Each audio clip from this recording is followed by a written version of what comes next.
Hi YouTube, it's me. I'm back. I just wanted to drop by and kind of just talk to you guys really briefly about some new projects that I've got going and things like that. I am currently in the works of, I started a group on Facebook, just titled Surrogates. So if you're watching on YouTube and have not joined me on Facebook, please do, because we've got wonderful ladies and a wonderful support group going on right now on my Facebook under a group called Surrogates. So just look for it. If you cannot find it, find me under Jessica Simmons. But anyway, other than that, just a real quick update on the tweeds. They're almost 4 months old, guys. 4 months old. I could not even believe it. It's just been amazing how fast time has gone by and how quickly everything is going. I am actually currently trying to get pregnant. My husband just got back. He is done with all of his school. Finally. All of it. 8 months worth. But it's finally over. Time is going by so quickly, as I just said before. All of my kids are doing really well. I've got one that's turning 4 tomorrow, and time flies. It really does. I could just go on and on about how things have just been flying by me. So anyway, like I said, the tweeds are doing really well. Almost 4 months old. They have been in Sweden for 3 months now. And Linda and Philip said they're both doing really well. I got pictures a couple of weeks ago. They're smiling and they're cooing and they're growing very well. They had a good start to life. I mean, 13 pounds worth of baby, and they were both 19 inches long. So they kind of had a head start compared to some other twins that I've heard.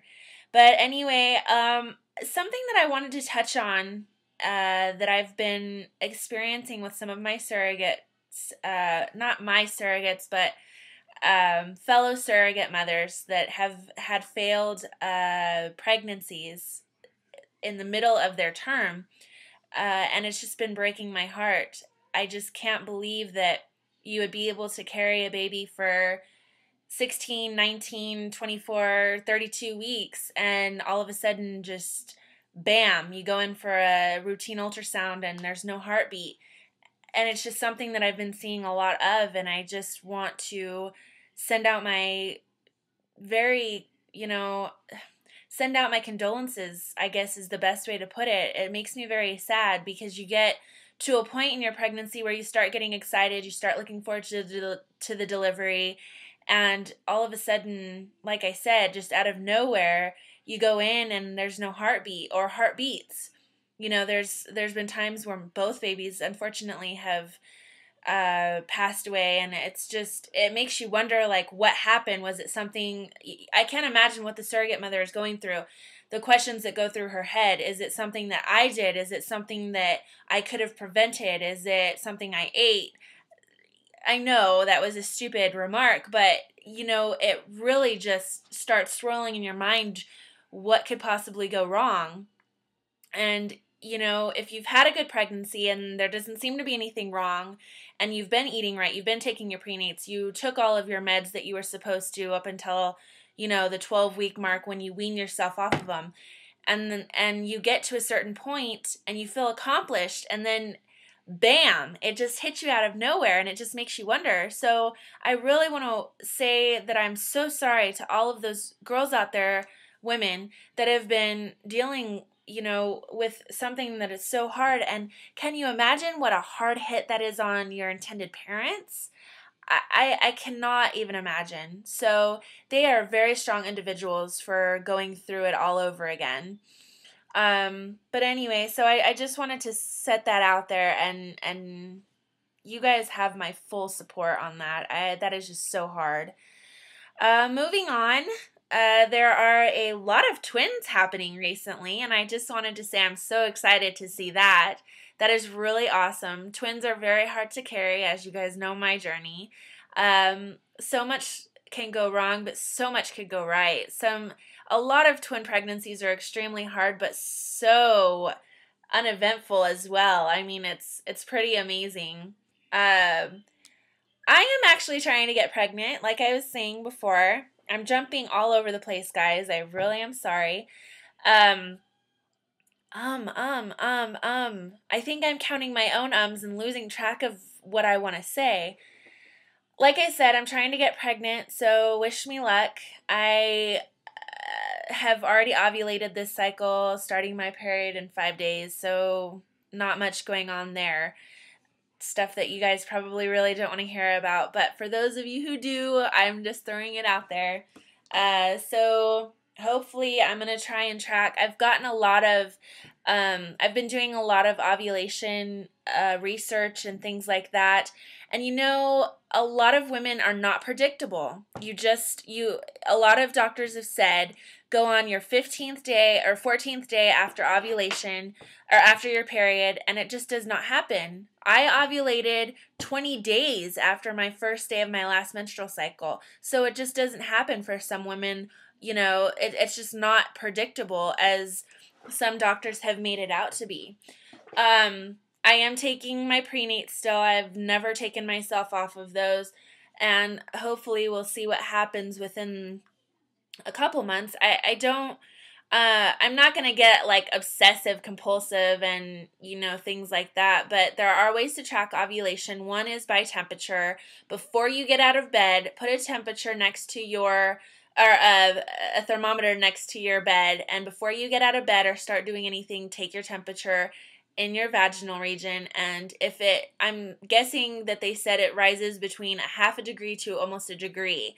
So if you're at 98.6 and it rises to 98.7, then it's a good chance that you're probably ovulating. They also said that another way you can tell is your mucus. If it's watery, you're possibly fertile. If you're dry, you're obviously not fertile. And the day that you're that you're probably ovulating is when it looks like egg white, and it's very like elasticity.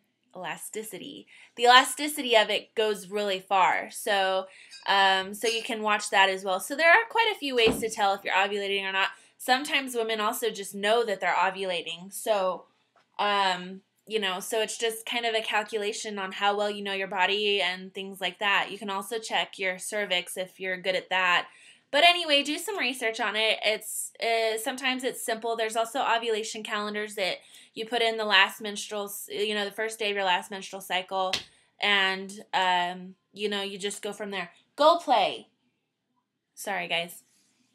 But anyway, so past that point, I'm kind of TTC, trying to conceive is my status at the moment. So it's been 4 months and I feel good.